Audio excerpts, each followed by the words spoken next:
Hey everybody, Lewis here. So before we start Red Hot reviews, Attack of the Block, I'd just like to say that Doug actually covered the Q&A portion of the screening. So check that out, now or check it out after my review. But please go to popculturegeek.com and look for his Q&A on there. It should be back to back with this review here. If not, check it. Look for the Q&A. The Q&A is actually really worth watching. Believe me. Check it out. I was there, so check that out. With that said, Red Hot Reviews Attack the Block starts now.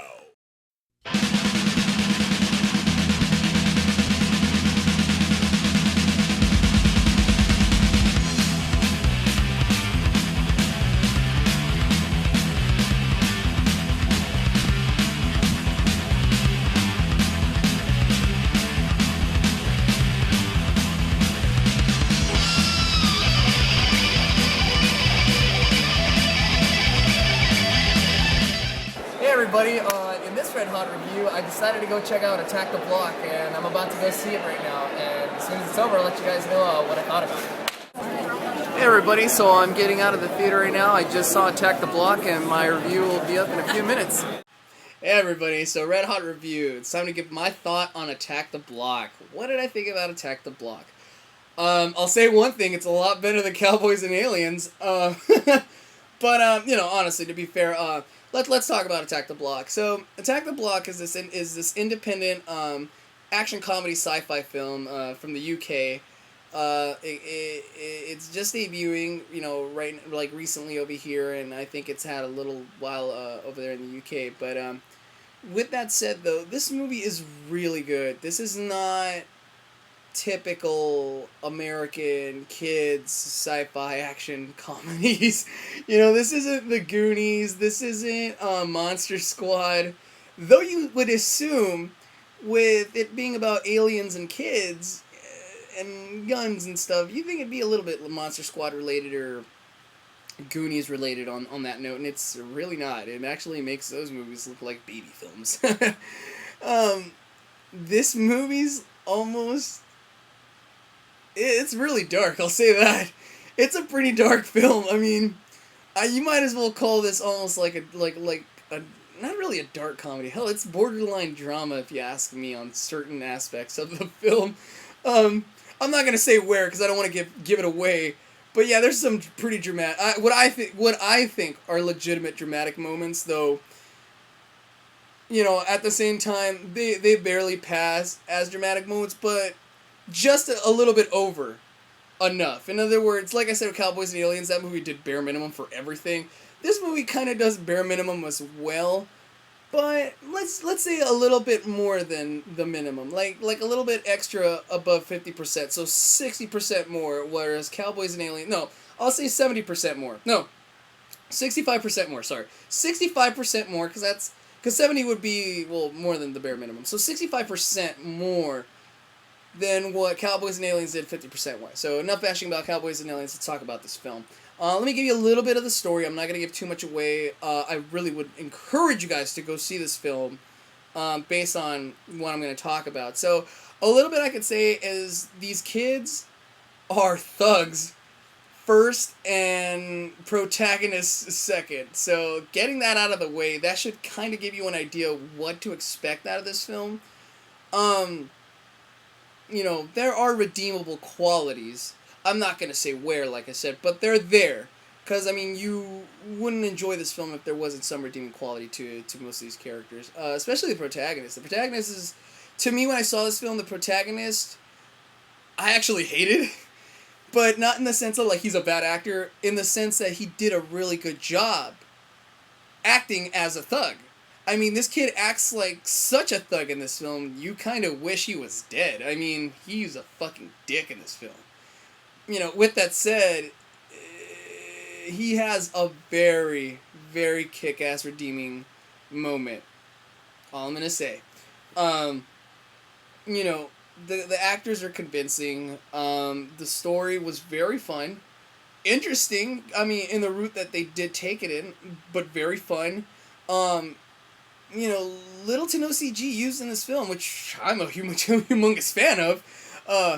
guys in monster suits, sold. I think I'm gonna go see this again. With that said, so those are the qualities in this film that I liked, and talked a little bit about the film. Let me tell you a little bit more. So it's about a group of thugs that fight aliens. I'm not gonna say why they're fighting aliens, but they fight aliens, and when watching the film, you'll understand why, and later you'll understand more of why this is happening. So not really giving spoilers, not even really giving a story on this one, but I will say this: it's a wonderful film. I really wish I could talk more about it, but it's not that I'm being obligated or anything to not talk about this.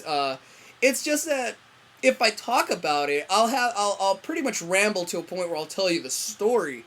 But take it from me, if you haven't seen you're not gonna see anything like this anytime soon, other than when you go see this in theaters or when you wait for this to come out on DVD. But honestly, you should go check it out in theaters right now. It's a wonderful film.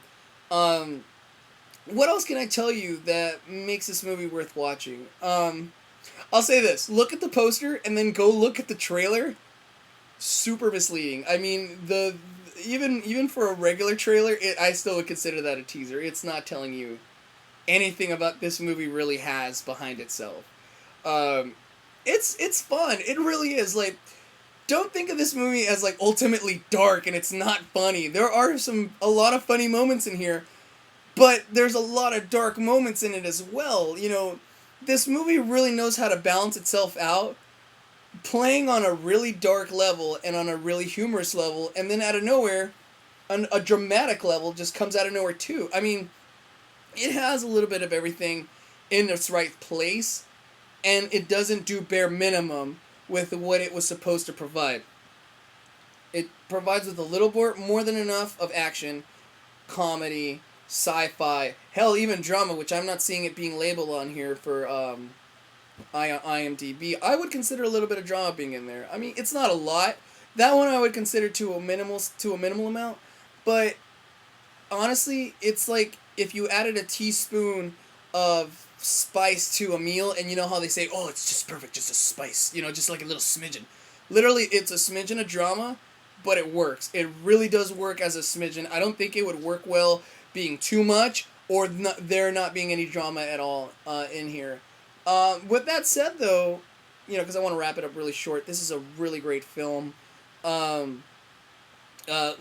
far as cast goes, the protagonist was great. We got a Q&A afterwards with the main character. I'm just gonna check out his name real quick. Sorry, guys. With the main character. Sorry, it's taking a little while. Where is it? His name was Moses. Oh, John Boyega. Sorry.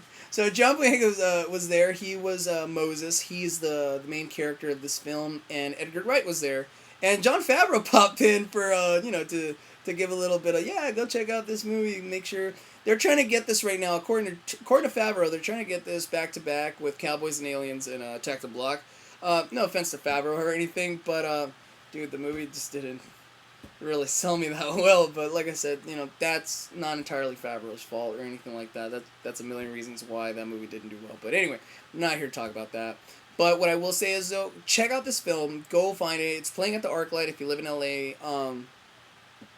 I don't know where it's playing in other states, but I just know where it's playing in Los Angeles right now, and it's at the Arclight. Like I said, Favreau's trying to get this back to back in the New Beverly with Cowboys and Aliens. Check it out. Honestly, I would check this out if you're a fan of Nick Frost, the dude from Shaun of the Dead. The fat guy, because I'm like, the fat dude from Shaun of the Dead. If you're a fan of Nick Frost, he plays his cameo pretty well. You know how cameos kind of blow sometimes because they're just there for like a smidgen, like Pirates was with what's his face. He did like with with what's his face from Pirates. He just comes in and out. The dad, his name's escaping my head, but anyway, his cameos played pretty well. So I did like that. Edgar Wright, really sweet dude. Really sold this movie pretty well. What else can I say? The characters were really fun to watch. Characters were fun to watch. The environment was insane. The situations thrown at you were awesome. The jump scares were good jump scares. I was literally jumping in my seat when watching this. And with the Q&A to finish it off, I mean, the actors loved what they did, and it didn't feel like they were just promoting a film. They were actually like, you know, like I said, the guy playing Moses, he was a really straight-laced dude. He even grabbed my hat after the movie was over. Like, we met him outside, we talked to him. My friend Doug got a picture with him. He's like, "Oh, the Punisher, I love that character. You know, I love that character because they're all English." So, with that said, though, I'm wrapping it up from here. Go see this movie. It's called Attack the Block. Demand it in your theaters if you don't live in Los Angeles or in California. With that said, though, red hot reviews. Attack the Block. If it had to get a 1 out of 10, it gets an 8. Honestly, it does.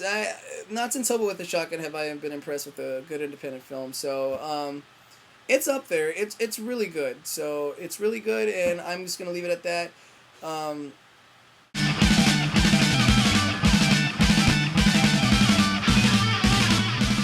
PopCultureGeek.com.